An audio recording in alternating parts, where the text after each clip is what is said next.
നമ്മൾ കഴിഞ്ഞ ദിവസം ഇവിടെ നിന്ന് ഇങ്ങനെ വരുമ്പോഴേക്കും നല്ല മഴയുണ്ടായിരുന്നു. ഞങ്ങളുടെ മേത്ത് കുടയും പറന്ന് ഫ്ലെക്സൊക്കെ ഇവിടെ നിന്ന് ഇങ്ങനെ പറന്ന് വീടുണ്ടായിരുന്നു റോഡിലോട്ട്.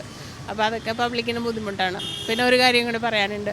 ഈ ഞങ്ങളൊക്കെ ജോലി കഴിഞ്ഞ് രാവിലെ വീട്ടിൽ നിന്ന് ഇറങ്ങി വരുന്ന ആൾക്കാരാണ്. നമ്മൾ വന്നു കഴിഞ്ഞിട്ട് ആ 5 മണി 4 മണി ടൈമിൽ ഈ പബ്ലിക്കിനെ വെച്ചിട്ട് ഈ പാർട്ടിക്കാരും അതുവരെയൊക്കെ ഇട്ട് ഫുൾ ബ്ലോക്ക് ആയിരിക്കും. അത് ഞങ്ങൾക്ക് ഭയങ്കര ബുദ്ധിമുട്ടാണ്. ഞങ്ങൾ ആ വീട്ടിലെത്തുന്ന സമയത്ത് നമ്മൾ ഈ ബ്ലോക്കിൽ കിടന്ന് കുറേ നടക്കണ്ടേക്ക് വരും. അപ്പോൾ അതൊക്കെ ഒഴിവാക്കിയിട്ട് അവർക്ക് ഈ 10 to 3 PM ചെയ്യാൻ പറ്റണ എന്തെങ്കിലുമൊക്കെ ചെയ്യാൻ പറയാം. ടൈം ഒഴിവാക്കുക. അത് തന്നെ, അത് ഭയങ്കര ബുദ്ധിമുട്ടാണ്. എന്ന് വെച്ചാൽ കുറേ വീട്ടമ്മമാരുണ്ട് ഇങ്ങനെ വീട്ടിലെത്താനായിട്ട് തിരക്ക് പിടിച്ചിട്ട് നടക്കണേ. ഞങ്ങളൊക്കെ കഴിഞ്ഞ ആഴ്ചയൊക്കെ എവിടെയൊക്കെ നടന്നു വന്നിട്ടുണ്ടെന്ന് അറിയാം, എത്ര ദൂരത്തുനിന്ന്. ഫ്ലെക്സ് ബോർഡുകൾ മാറ്റുന്നത് തന്നെ നല്ലത്. അതെ നല്ല തീരുമാനം.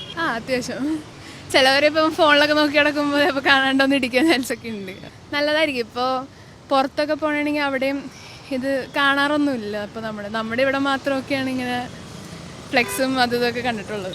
തീർച്ചയായിട്ടും നല്ല തീരുമാനമാണ്. അത് ആൾക്കാരെ ബുദ്ധിമുട്ടിക്കും പല രീതിയിലും. ഫ്ലെക്സ് ഈ പലതും മറയ്ക്കുന്നുമുണ്ട്. ഫ്ലെക്സ് വെച്ചിട്ട് നമുക്ക് പലതും കണ്ടുപിടിക്കാൻ പറ്റത്തില്ല. അപ്പോൾ അതൊരു നല്ല തീരുമാനമാണ്. അതിനെ സ്വാഗതം ചെയ്യുന്നു.